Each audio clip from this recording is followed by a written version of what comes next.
In hardcore, no sound is beyond reinvention or exploitation.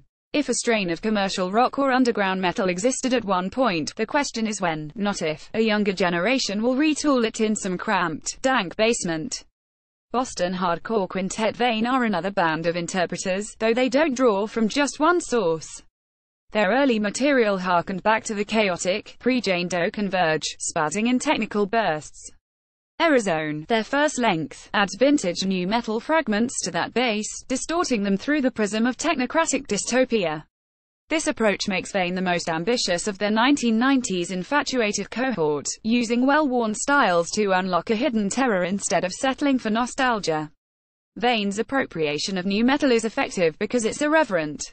Errorzone acknowledges that the genre reigned supreme for a time, and that it wasn't an aberration so much as a gateway to better heavy music. But the band isn't trying to convince you that Life is Peachy is a secret gem, even if the minute-long track Rebirth Protocol clearly draws from the higher register of Korn's 7-string guitar parts, bleeding them out so that they sound more dissociated than ever. Doomtech, Untitled, and the title track confine Slipknot's most radio-friendly choruses to a serene prison, isolating the band's archetypal Lost Iowa Kid listener in another dimension. For hardcore bands, clean vocals usually signal a turn toward melody, accessibility, and so-called maturity. In Vane's case, they're another whiplash in a series of sudden jerks, confounding expectations but providing no relief.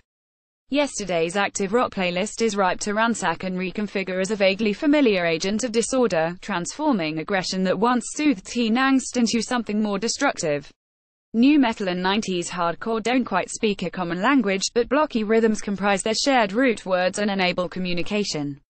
Errorzone's breakdowns muscle up as formidably as anything by Hans Weyer Code Orange, the two acts closest to Vane's space.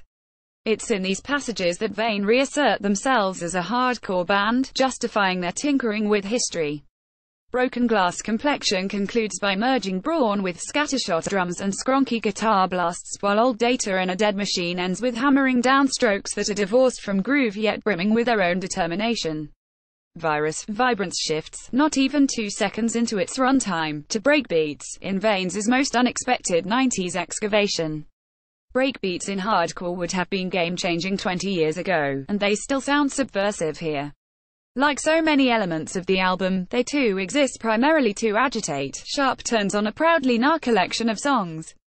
This is the sound of retrofuturism finally reaching the turn of the last millennium. More than a particular sound, Errorzone evokes the late 90s era when technology collided with rock and metal, as electronics crept in to threaten the dominance of guitar music and distribution models loosened. As artistic barriers crashed down, rock traditionalists put up new, higher walls and tightened their borders. Those years were tumultuous, and the dust hasn't come close to settling. We're still figuring out how placing the internet at the center of our lives fucked with our brains.